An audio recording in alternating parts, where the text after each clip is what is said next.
Hello. What is the purpose of teaching? What is the meaning of teaching piano, music? It's a question which recurrently touches my soul because while involved daily in it, one has to think outside of the box. Am I useful? Am I purposeful? Isn't the answer, in fact, adjusted to each student's needs individually? How do all these big structures of schools function for that individual attention, progress? How does competitivity enhance the capacity of progress between students, or perhaps discourages?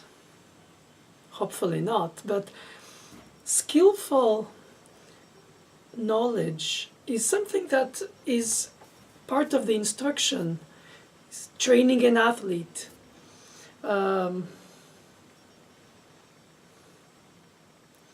Skills are necessary to reach a technical capacity to express oneself through one's art.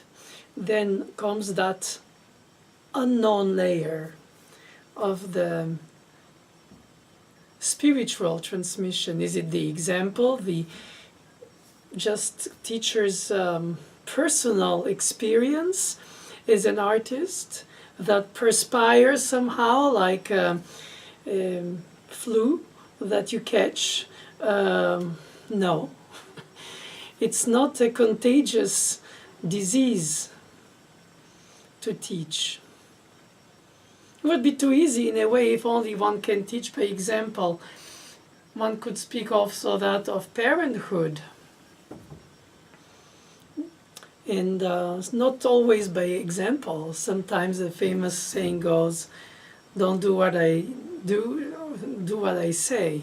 Because we all tend to implement the concepts, the morals, the drive that brings us to higher elevation from our own human experience and drawbacks. We learn from our mistakes, and therefore the students too. And very often I find it very touching when a student succeeds, because it's a fulfillment not for one's own sake as a teacher, perhaps more about having seen the growth happen. But the growth happens anyway, besides us. I think humility is to keep our teachers' involvement in the growth of a student to something very peripheral. I still think that some students come for answers, some students come for assertion, some students come to be reassured that what their talent, in fact their intuition, calls them to do is right. So you can funnel that, you can direct this, you can teach them stylistic importance about this and that, but you cannot, as a teacher, create that curiosity, that flame that will drive the practicing, that will be the relentlessness against the despair of having to rebuild what dissolves ephemerally as soon as it happened in practicing. And what would drive the student to do that? Okay, ambition for sure, competitivity with other students, okay, possibly parents' expectations, of course, high price of tuition that justifies the necessity to give it all now and make it, because it's between now and the given amount of years that I have to develop, and then I'll see after what I'll do.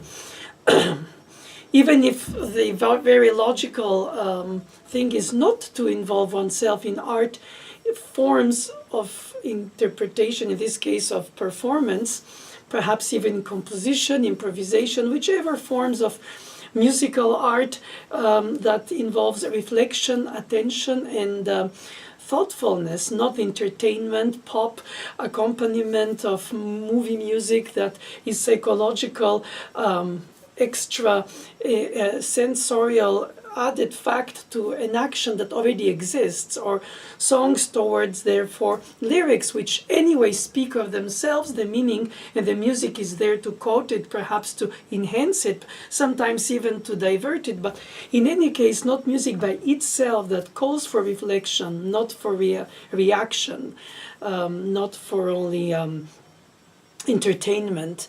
But it could be entertaining too, of course, to be in reflection with music. But therefore, it's like teaching philosophy, teaching theater, teaching any art form of artifice that reproduces life in the essence of what the experience of life means to all of us humans.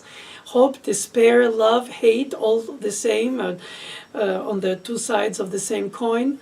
And music is a vehicle, like any language, that basically touches us remotely, without to tell us exactly in semantics what it means, how we can define it with the psychological energy that the music brings to our souls, the funeral, the excitement, the happiness, the sadness, the longing. Yes, music is a translator and enhancer of these psychological moods.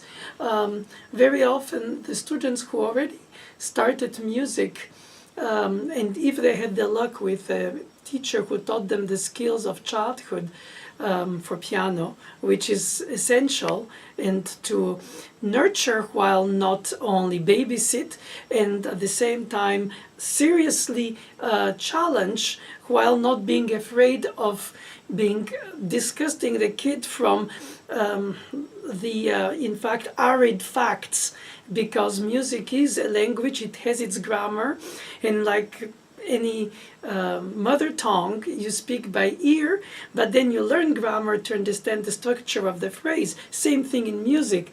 The problem is that by the time you learn solfege in terms of ear training, harmony, keyboard harmony, written harmony, contrapoint, fugue, if you go further into the understanding of how music thoughtfully is written, extracted from its thoughtful inspiration and then organized into a different genre group that leads to this performance or that performance of this chamber group, this orchestra, this solo, this opera, this storytelling.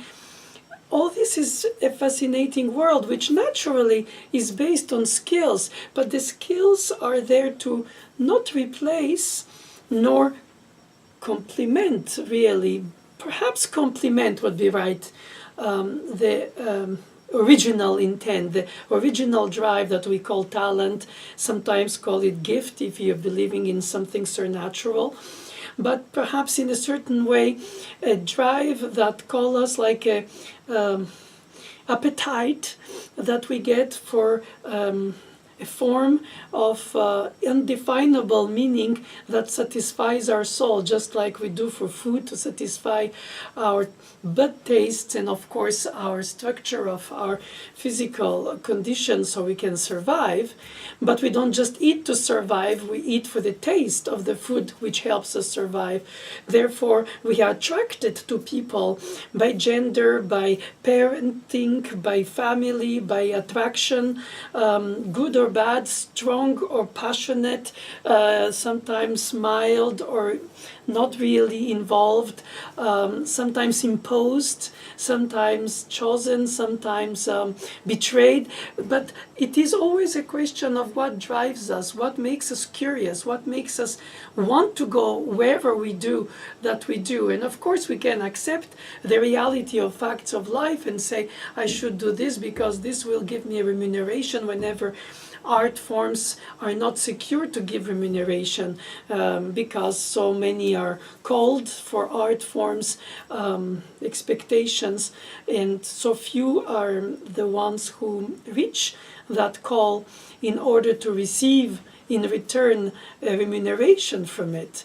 Financial, of course, in order to survive, but also spiritual, in order to understand what's the meaning of it all. So when you find yourself as a hyphen between the great music of the great composers, living or dead, mostly dead, of the centuries past, which we translate, transmit, explain, instruct, organize, and sometimes spoon feed, perhaps it's not a very elegant way to call it, to students, one-to-one or by groups, to a certain extent, we complement what already the individual student put in. One-to-one, of course, is more intense in the expression and the exchange. I think that is probably the most important part of teaching for both sides. I think that's why the teachers know they learn from teaching, and the students think they learn from learning.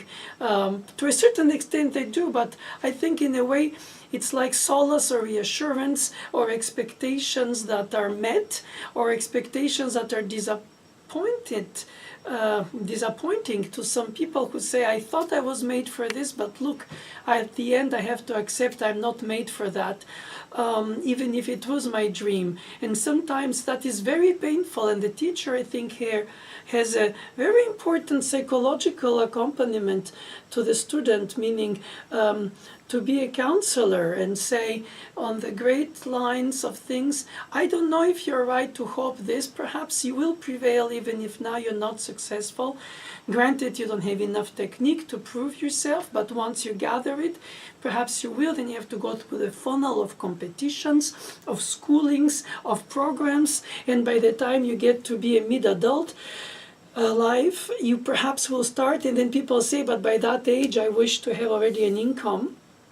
So the practicality versus the endlessness of the perhaps hopelessness because of endlessness of the learning process ahead, which seems to be as passionately, curiously interesting as financially straining, and sometimes wearing down the energy of the student who says, I'm tired of being in school, I'm tired of studying, and besides it's so expensive, I have to pay back all my loans. And so when you put all this equation together, I think the music teacher should be very respectful, as I think I tend to be very humbly, for each student's really inner yearning for themselves. I try to listen with my heart, with my soul, with my ears, of course, for music essentially, through their piano touch, through their phrasing, through their expression of what they search to express through the piece themselves, really, more than the piece itself. I'm hyphenating the piece's meaning to them, basically like a lawyer or an insurer when you buy a car, or a lawyer when you try to get through a process to understand what you intended and what you expected and what you're not allowed, and then you be defended on behalf of what you expected to do with this piece. When students ask, am I supposed to do this improvisation here? Am I allowed to do this tempo, this ritenuto, this rubato? And it comes down to minute details. Oh my God, the editions and publications and YouTube Symphony, I was going to say university as well, where they gather a lot of their ideas or their reassurances, or sometimes their expectations for themselves. You need a role model, even if it's perhaps an impossible one to reach. If it's a famous pianist who plays fantastically and you say, one day I want to do that. It's a necessary drive to have a model.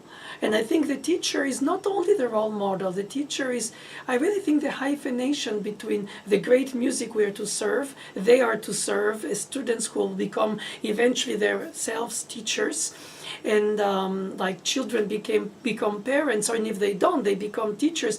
In any case, teaching, parenting, while it's not the same, has something in common. It's something of selflessness.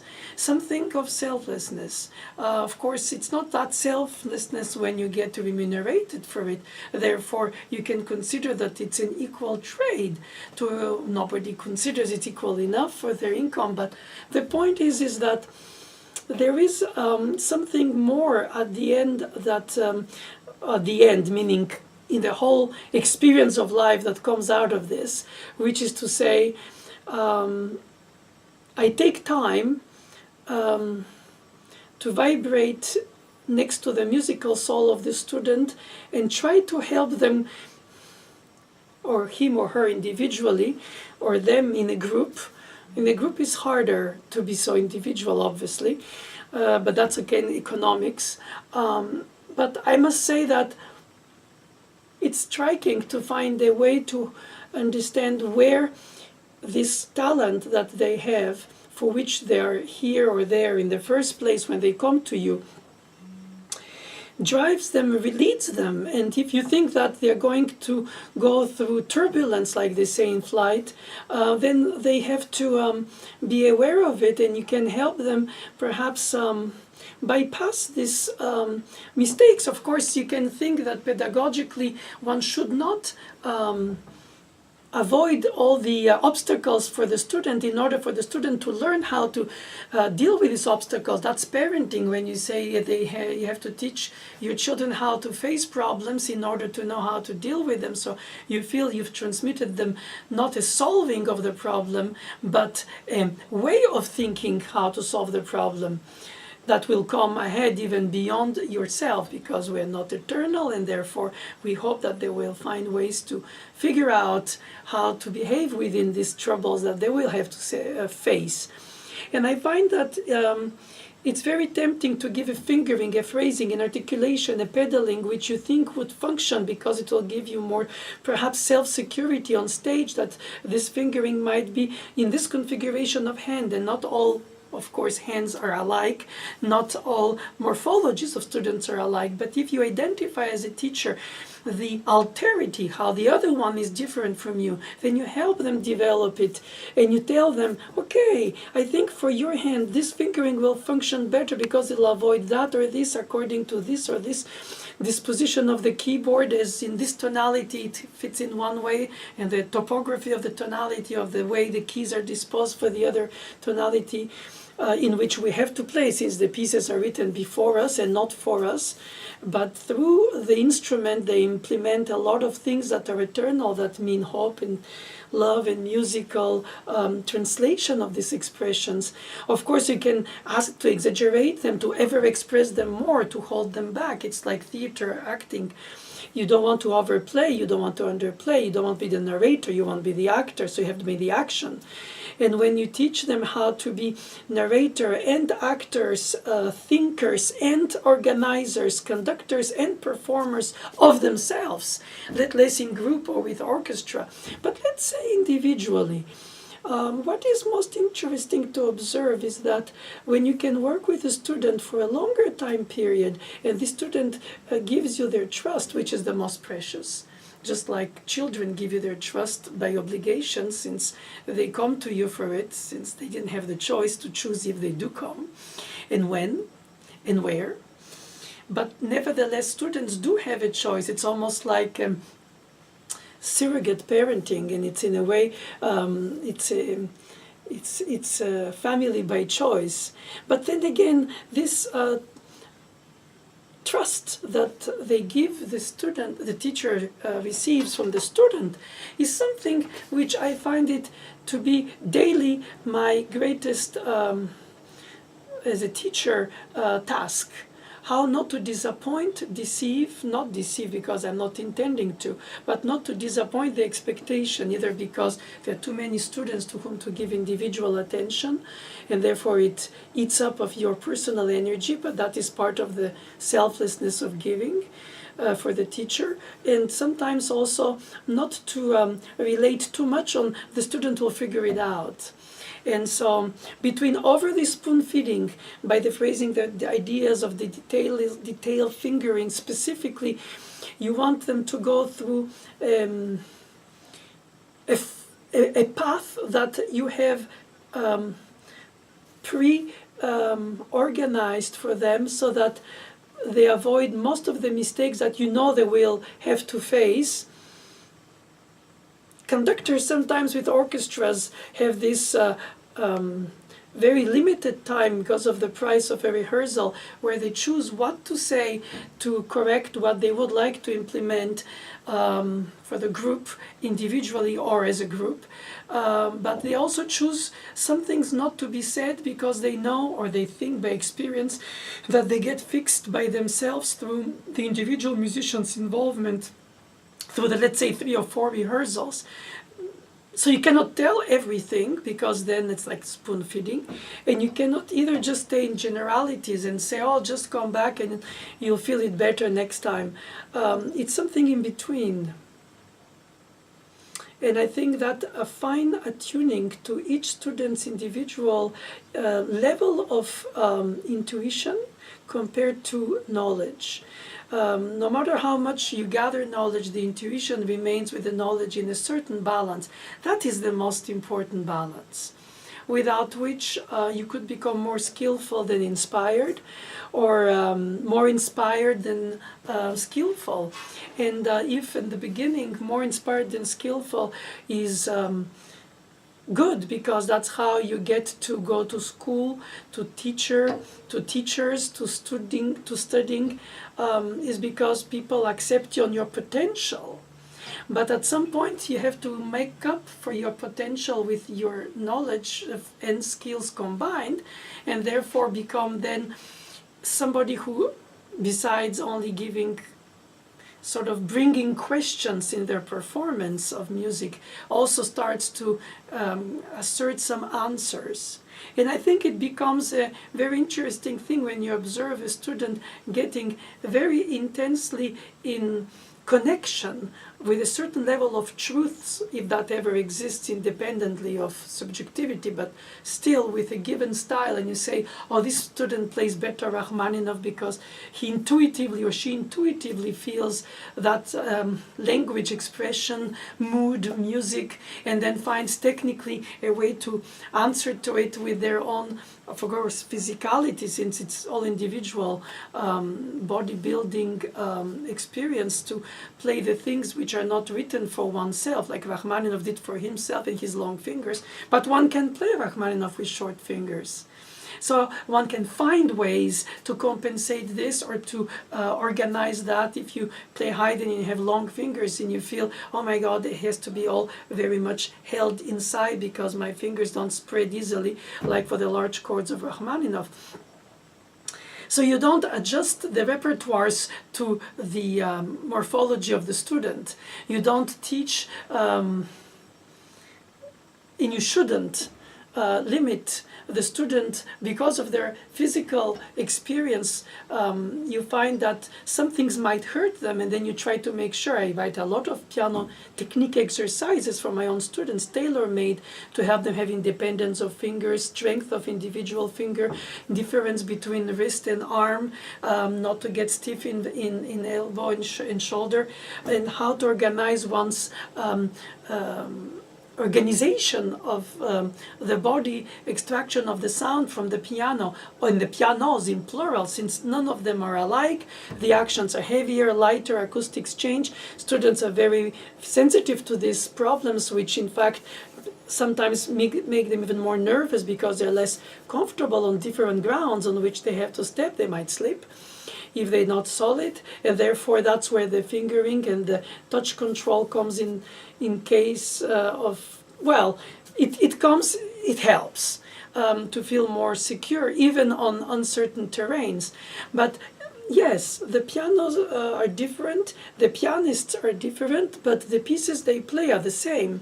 And if they compete in competitions where juries unfortunately search for a common denominator that can be acceptable for the diversity of the jury members, then the performances tend to also, at a certain level of technical knowledge, musically become, because of the publications and the recordings and the online existence of all the their interpretations standardized. And so the originality that drove you towards a piece might disappear, and you think at the end of it, I played like I'm supposed to, but it doesn't mean to me anymore. I enjoyed it more with my shortcomings. And that is something which I take really in account in a student. What is that call that calls them to go to the piece?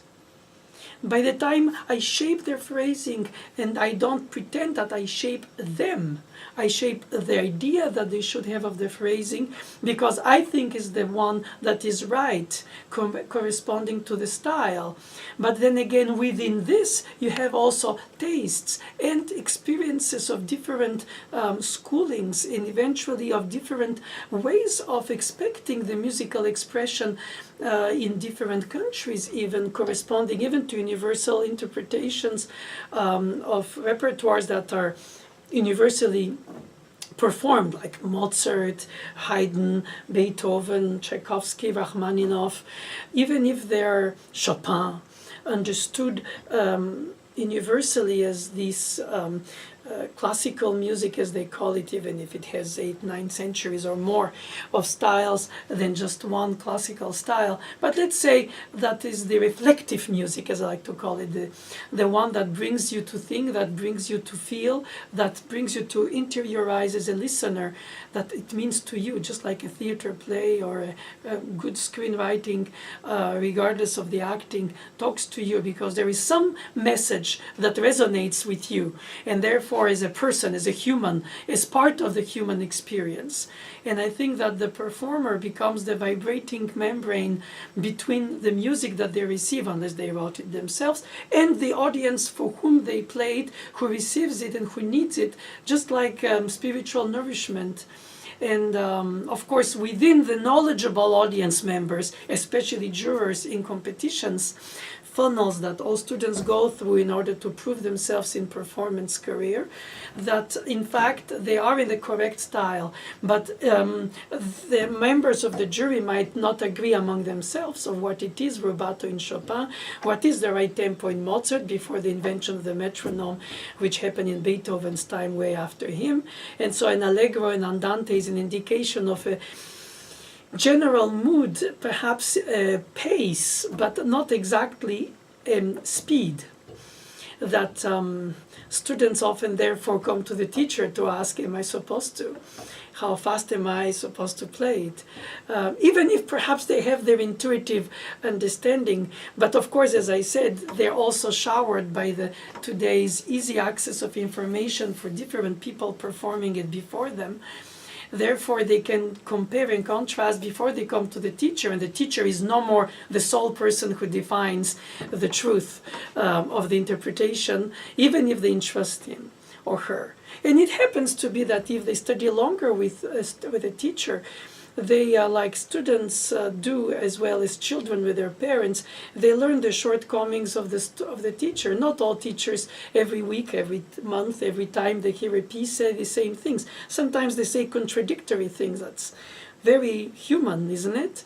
We're supposed to, but we don't. We yearn to, but we really accept little things to happen because that is what is our human condition. But we have the knowledge of what we yearn for. And therefore, a teacher is supposed to stay a little bit outside of this human experience for the student and be this person whom the student should trust about, if not the right tempo, trust that this teacher takes it meaningfully in their life to transmit what they think is the right tempo. And I think if a student thinks that the teacher doesn't care and says something and perhaps contradicts himself or herself without any, let's say, without to be really caring for the student. The student knows it very well, like the children know very well when the parents are not attentive, they're absorbed with their own lives, and the children manipulate them to obtain this or that Christmas toy because they know how to obtain it from them, the guilt trip, the psychological play. It's a growth which is part of growing, as a psychiatrist would say, for the children to develop their own skill sets as humans. And I find that to be very, very true with students too. They learn how to, after a certain time of studying with a teacher, they almost know before the teacher says what the teacher will say in specific ways for parallel sections that could occur in other pieces, and they'll say, oh, for this kind of things that teacher would say that, and then they change teacher and they want to have another perspective, another way of thinking, perhaps not to contradict, or perhaps to contradict the first teacher or the second teacher, whatever. I don't believe the single teacher is the only solution unless there is an intense connection. But it's even so, perhaps not the healthiest to stay too long. Orchestra and conductors know that too. One needs to contradict with knowledge. And perhaps with argumentation, one's teacher. And I find that some teachers don't accept that. They prefer to be yes men around them, and yes women, and just accept that whatever they say has to be applied, and then the students will make that their own. I still think that some performers in the great word of performing, like artists, interpreters, great pianists in this world, don't believe in teaching. Of course, financially it can make sense if they earn in one concert more than a teacher in a year or two. But beyond that only factor, which of course is important because it allows them to take more time to think about their own interpretational development rather than through the student, therefore less of selflessness and more selfishness. But the selfishness which also becomes very attractive to the audience through recordings, through performances, through concert halls. I think it's also very inspiring for a student to, not only I think, it's obvious that it is, as a role model to see great artists who perhaps is not going to find meaningful in their own personal life to sit down next to a student for hours and try to figure out what drives them and how to help them if they're very driven already, how to funnel, focus, organize, direct, help, basically put your car on a parking lot instead of being a race car driver by your own. And so, of course, learning by example could be very nice. You can want to imitate some great artists who don't teach, and you see only the tip of the iceberg when they perform. You don't see all the practicing they've done to reach there, their thinking process, how they chose the tempo, how they chose the articulation, which fingering they chose, how they came to it. Is it because of their own teachers, or perhaps their own experience, or perhaps because of rejecting something, or perhaps adjuncting something? I mean, it's a human experience. And of course, when you go to a concert to hear somebody perform, you don't go to see this person give you an explanation of how they perform. You hear them perform it. You don't go to see a film to learn acting, though you can be inspired by an actor to learn acting. You go to study with an actor how to express the different levels of emotions in minute little details. It's very interesting, to study how to express anger, mild anger, ironic anger, sad anger, depressed anger, etc. All the nuances of the expression that, as I said earlier, for international competitions or so, the jury members don't agree among themselves. But a common denominator reaches at some point, and somebody wins the competition, and then somebody doesn't. And then you have the performers who won or not, and who become stage favorite through management organizations of the business of classical music world in terms of the interpretations, the performances with orchestra solos, recording sessions, and basically following an artist and saying, oh, I love so much this pianist, I have all his recordings or all her recordings because I love the way they touch the piano, the way they sing with the instrument, or I want to be like them one day if I could, but even perhaps I think I can't. All kinds of thoughts that students come up with, and who, in fact, the teachers that we are now, I'm at my age, even earlier though, but even so, when I was not a teacher, I also was yearning for some kind of musicianship that meant to me. even if I couldn't identify it with a single person, a Dinuli Patti alone doesn't satisfy all my urges of a role model, but keeps a lot in check of the different things that I expect from that. Integrity in music, in terms of musicianship, and the way of touching the piano, the singing, the eloquence, the elegance, the behaving artistically in the pieces, the usage of music or the abusing effects of music for self, let's say, musical effect compared to those who don't. Now, over reserved, over expressive is a point of view again from the expectation of the culture, of the audience, of the country, of the place, where the mentalities expect something to be more than others. I think that we don't all love the same way and everywhere on the globe, and let less in every time period of the world, and we don't hate in the same way, we're not jealous in the same way, though in essence we are always in the same human shortcomings, yearnings, expectations, drive, emotions, appetite, curiosities.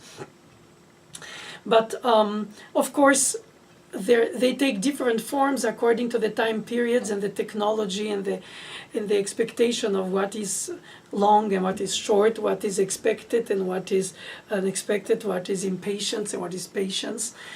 And all these elements, especially in music, where we play music of, let's say, musicians from other time periods, where their environment, their time period, their mentality, therefore, because of it, was different. It didn't stop the composers of the past who didn't have electricity, computers, organized systems to multiply their productivity, but they did write a lot. Let's say Vivaldi, Haydn, Bach are many composers can be meant by these mentioned as composers who wrote so much, and at the same time with such little means, who died so young. Look at Schubert. And in each of their works, the industrial quantity did not, in the cases of the few composers I mentioned, bring them away from the individual inspiration, for the fact that each piece is unique. Each cantata of Bach, of course, responds to a different text for a different Sunday of the Protestant cult, and you can say the music in this case is only the reflection of it. But what type of reflection?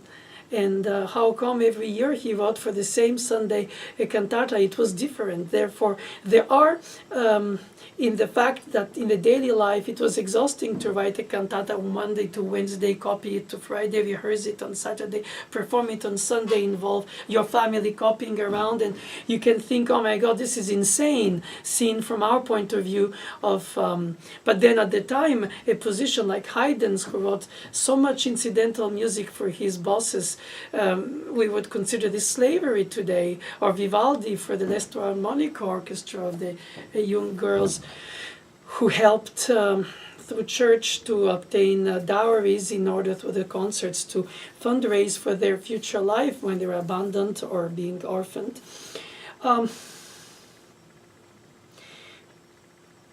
It comes to mind that when you're driven by something, you find a way. And that's what I learned from the great people from the past who are my role models, not because of the quantity, but because of the quality and the diversity, and that in each of their pieces that they composed, they involved something of their soul, not just their skill.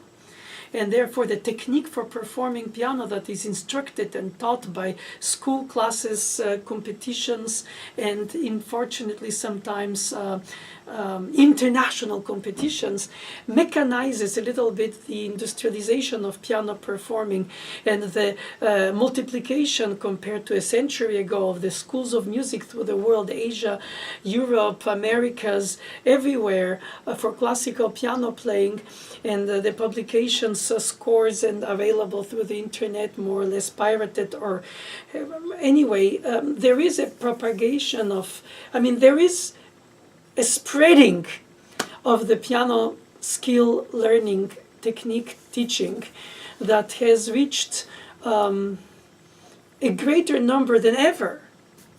And we're very lucky that we have such an incredible potential today as students, as teachers, that students come from such diverse backgrounds. They come from different cultures, which already start with classical music, even if their own musical background, in terms of their folkloric background, is not connecting them to Europe, where most of the pieces they will perform come from as classical pianists, regardless which time period, let less. Of Europe, which is not automatically the same for a European to identify with, no more than a modern Greek identifies with the ancient Greeks or a modern Egyptian with the ancient Egyptians. Of course, they do by a self-projection, but they really don't connect more so than somebody who becomes an Egyptologist from Japan, or somebody who becomes a specialist of French Impressionist piano music who comes from China. It doesn't have to do from where you come to have some kind of, like, the Austrians don't play better Mozart because he's Austrian, even then they might think so. The universality of the language of these composers is so beautiful that, of course, we can and we should, when we teach them within the context of their stylistic time frame, but the universality of their message is way more important.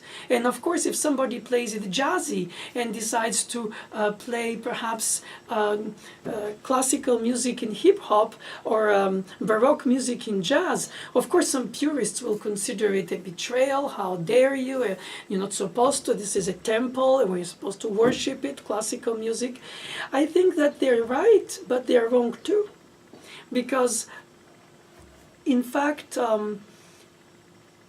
ultimately, that is what teaching is to unveil and to entice and take away all chances for students to have self-censorship about, oh, I shouldn't do this because it's not supposed to. Oh, I'm afraid I'm going to offend this tradition. I'm going to offend that school. I'm going to offend that teacher. Well, fine. You offend your parents to become yourself. You offend your teacher perhaps to become your artist, performer. And you don't have to, by essence, offend to do that. You don't have to worship nor offend. But in a way, you cannot, as French expression goes, make an omelette without to break eggs. And if all the tradition in the conservatory, who conserve, as they call it in music, the conservative knowledge of music is that then we're supposed to reproduce what the teachers conserved, and then it becomes a transmission of some kind of a dead language, if I may say so, which is fascinating when you study archaeology, but it's not necessary if you are developing new technology.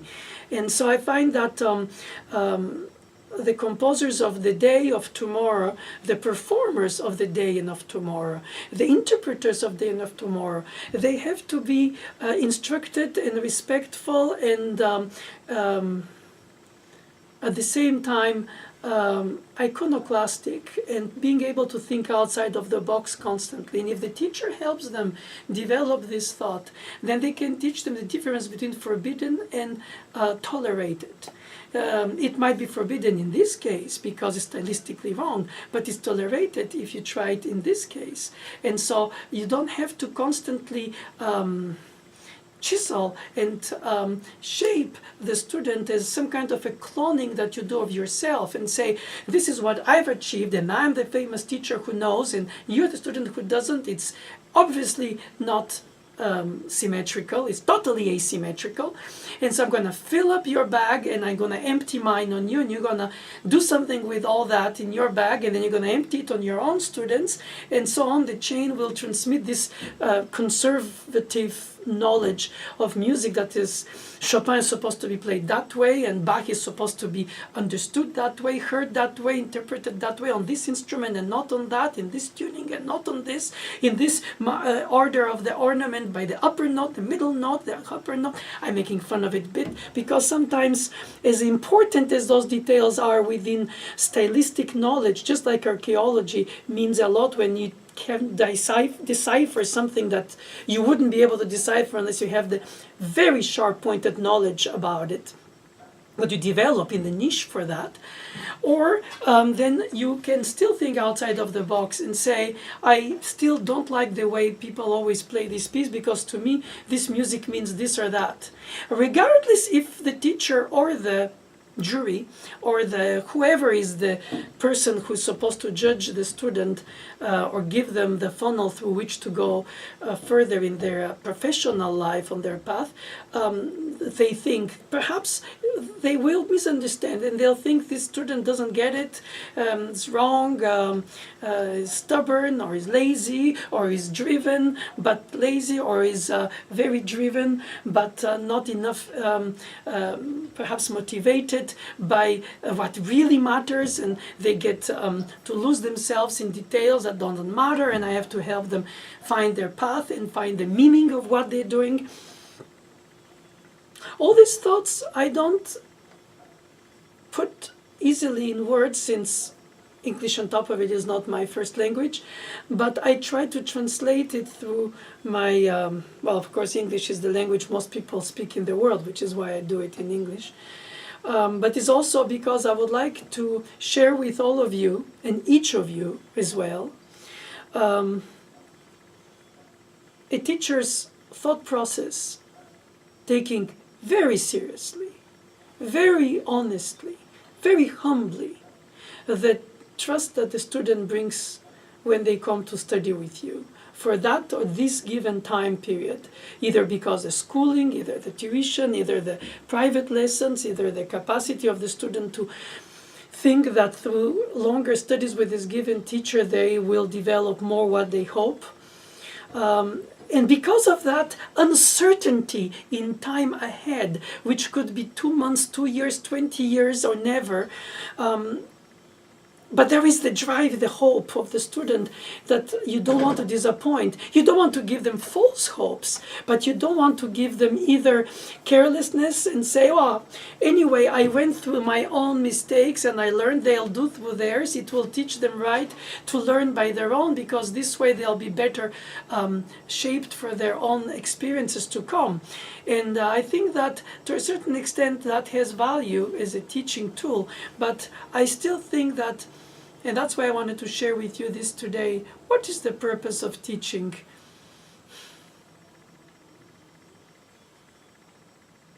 I still don't know. I can see it happen with some students for whom some of the concepts of music making make sense to them, and they make something from that on their own. And they push it further in directions I wouldn't, or I wouldn't think of.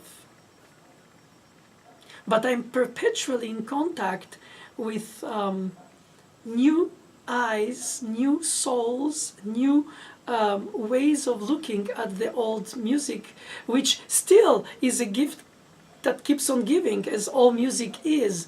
Let's say a Mozart concerto. I immediately smile when I hear it, as well as playing it, because immediately it enlightens my soul. Is it elegance? Is it style? Is it goodness? Is it a sense of harmony and organization between the simple accompaniment and the dropping thirds melody? Is it because I explain it to myself that I understand better why it makes me feel so good? Or don't I need to even know why? And how can I teach it if I don't even know why? Perhaps it's not teachable why.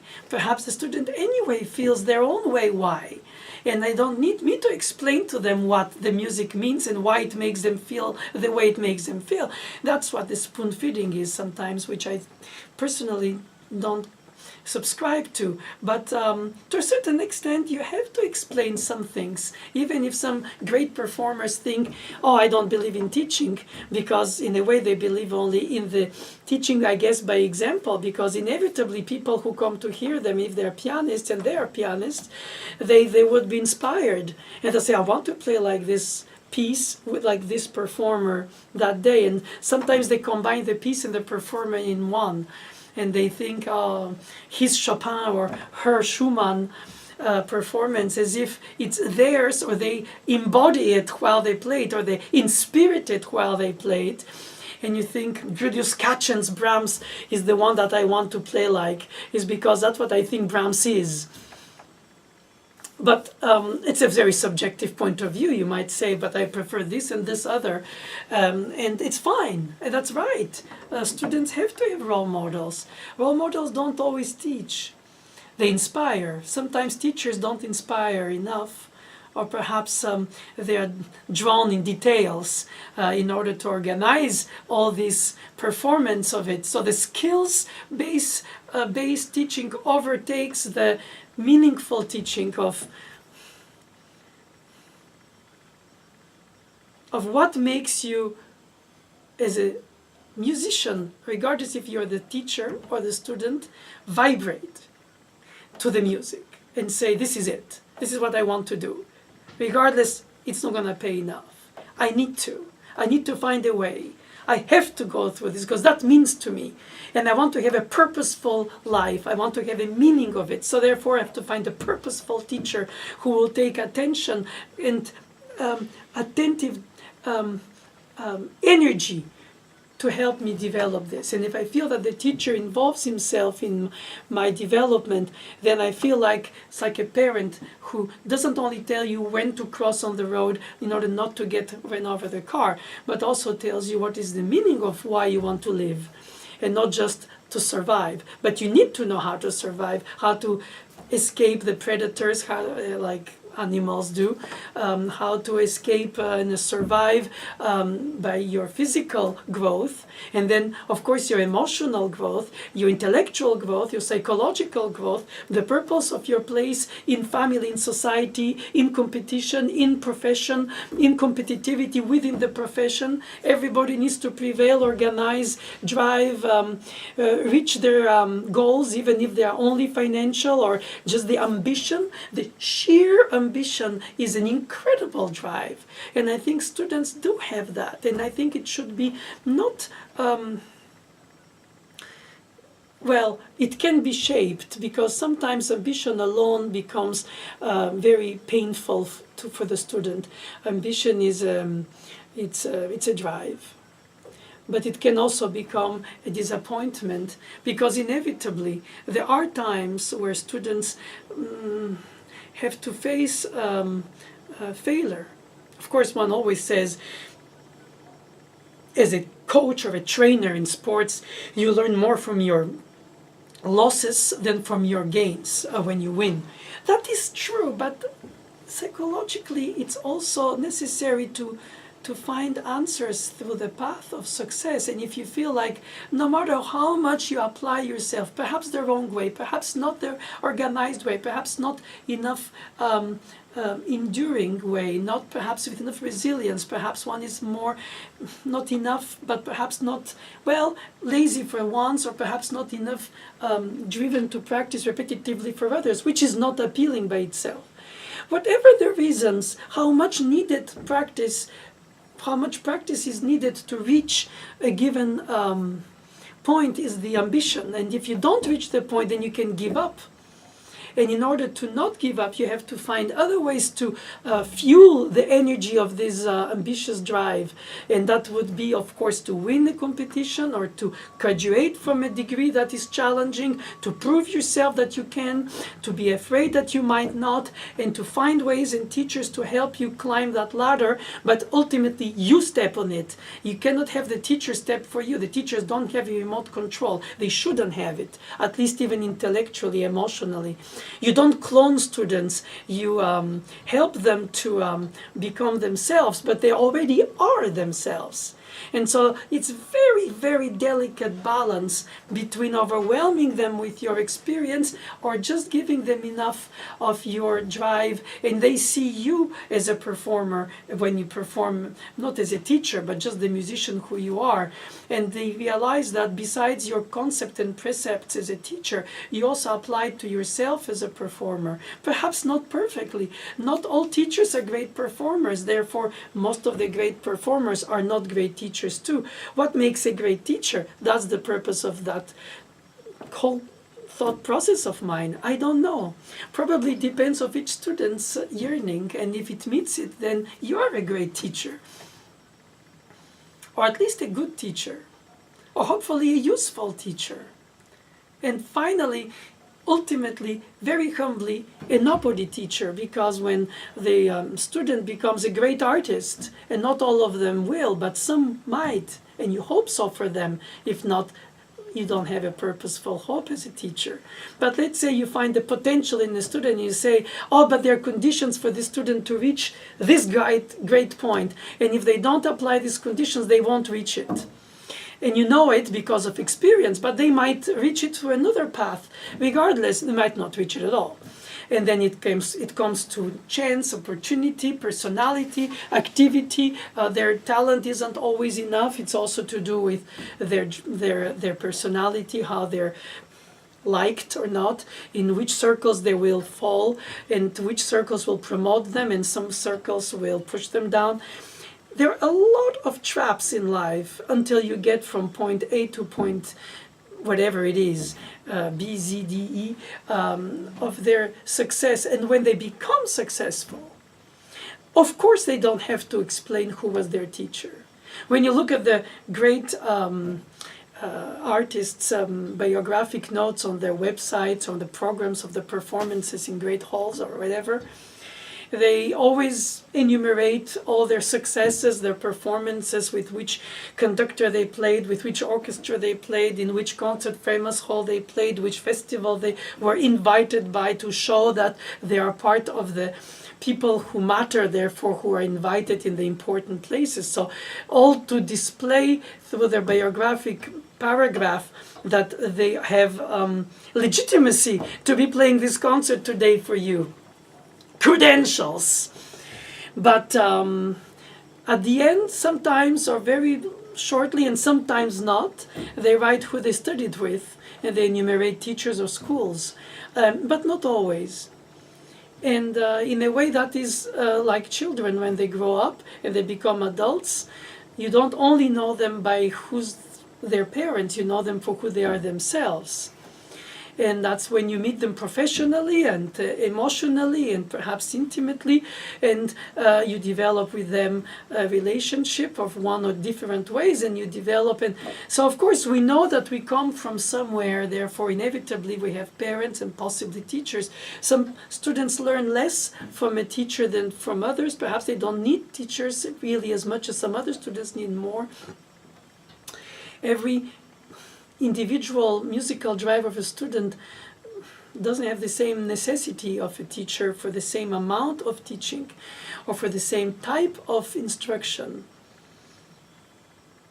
And sometimes is a mismatch, sometimes is a match made in heaven, and sometimes is a temporary match for practical needs to go from point A to B, from this degree to the next, from this competition to the next. And once you reach to be a young adult as a student, then you start thinking long term, what will I do with my own career? How will I develop my professional life? Will I be a collaborative pianist, as the political correctness today doesn't call it, accompanist, or chamber musician, if I organize myself into this repertoire, which reaches less audiences because it's less educated audiences today, but or will I go for the more glittery, if I can be among the few who will be playing with a few orchestras in the world, we have few concerts for a pianist to play concertos, etc., etc. In other words, it's always about an elite, an elitism, and the expectation to reach that status, to be among the happy few, either because of your calling, your talent, and perhaps your studying and your teaching, or the way you were taught and your instruction was led. But ultimately, it's to merge in the traffic of your own drive as a personality and your own students, and therefore you can mention your teacher because it matters to you to transmit something that you think is timeless, that even if you received it a few decades ago, it's still totally relevant to be transmitted for this or that concept to the next generation that comes after you, or the third generation if you become one hour older. regardless. And if you think that some things, okay, they're no more is more needed today because technology can bring us to bypass certain grammar knowledge of music, like reading in the old clefs compared to what was taught then, or transposing at first read at sight reading, when today most of the scores are published for accompaniment for singers, mostly in every key or so. When you have software that can transpose it and print it in seconds, instead of spending years to learn how to do it by reading in the clefs. Okay, those skills might be, some of them, a little bit old-fashioned and unnecessary. But ultimately, there are some timeless skills about the sense of phrasing, the purpose of the interpretational gesture, the tempo that you'll take, how you will guide and bring yourself through the piece, how you will construct it as an architect, as well as a performer, as well as an interpret, as well as a respectful person of the style in which you play, and you learned about it. But then you also can decide that even if I don't play it on the instrument it was played, I play the meaning that I think is eternal in the piece, that is in fact universal, and that could be meant even differently but meaningfully through me in this instrument. And then my personality adds to it, because even if everybody else did it already, and in the famous pieces so many did before you arrive, and now today you can control and contrast that. Well, you don't control it, but you can contrast it, and you say, these people played slower, these play faster, these take the repeats, those take the repeats, am I supposed to take the repeats? Okay, all these questions the students ask, they find more or less satisfactory answers. Sometimes they're impatient, sometimes they don't understand that their repertoire is harder than they can play, but they want to play it already. And so the teachers try to tell them, don't play that too early, play that later, you'll acquire technique for this and that. It's an exchange, but not always needed to be followed as advice. If the advice is not followed by the student, I don't think it's a big disaster, though his teacher might think so. The student will find ways. Perhaps he'll compensate by something else. And perhaps they'll find a different whole form of expressing the piece that the teacher never thought of, let less the composer who imagined it within their realm of or their own time period. And perhaps if they could hear it, which is impossible, they would say, wow, it sounds much better today, Bach said on the piano, even if most people who play him on the Baroque instruments will say that is not. So is it a loss in translation? Is it a betrayal? Is it a careless not caring about it and saying, doesn't matter to me as long as it satisfies me, it's me first, it's all about me, it's my instrument, I don't care. I don't care what I'm told. To a certain extent, you have to have an ego to withhold all this amount of knowledge that is poured on you by choice or by imposition. And perhaps like a shower, you let some, like ducks, let the water, I like always analogies because that's how I think, let the water not penetrate them, then perhaps you also receive all these incredible advices and you choose to just gently, politely, if you cannot be better than impolitely, sometimes it happens, reject and say, I don't care, I don't like that, I don't like your legato, I don't like your concept of singing, I don't like the idea of air legato compared to non-legato or staccato. I like it all staccato here because that's how it's supposed to be, and besides I heard Gould do this or that, and that's what it means to me. Fine. You can say, I respectfully disagree. My opinion is that it should be this way because that's how I hear it, meaning that's how I understand it, or that's how I was taught, or perhaps it's a combination of all of this, and I give it to you because I'm your teacher. That doesn't mean you have to take it all in the package and accept it all. You might just take this, I'll take the phrasing, but I'm not taking the legato, and I'll take the tempo, but I'm not going to take the articulation. And I'm not going to practice this exercise because I like this fingering, which makes me feel like I can connect this better.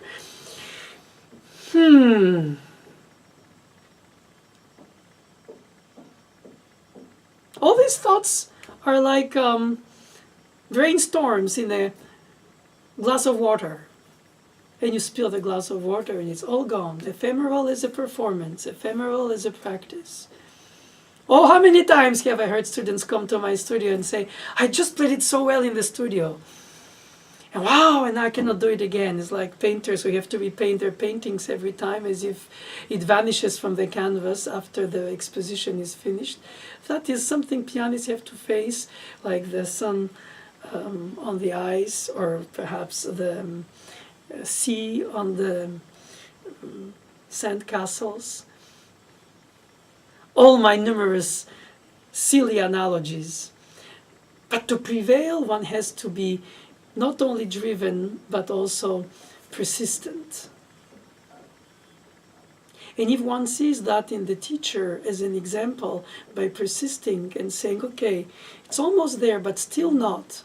You don't keep your tempo exactly. You don't do the transitions perfectly well, because sometimes, as they say, the devil is in the detail. Very often in the construction of a sonata, it's not in the theme that is so original, so striking.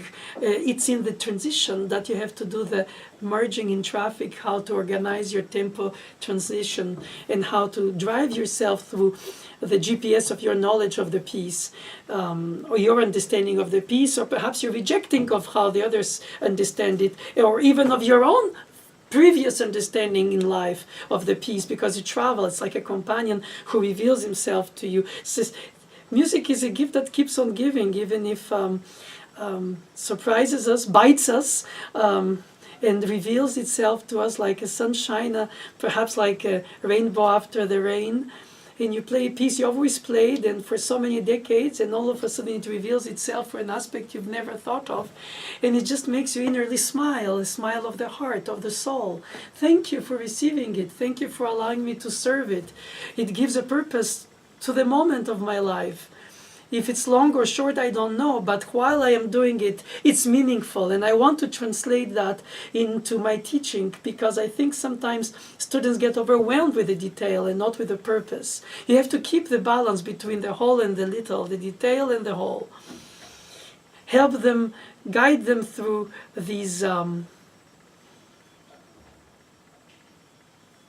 this maze of life's self-search. Self-search. That's probably what it is. Help a student find their self-search. Give them the path. Don't give them the key. Just give them the lock.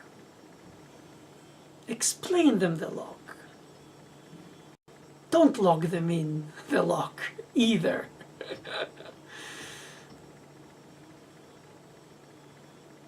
Well, I don't know if I succeeded so far, but I tried my best.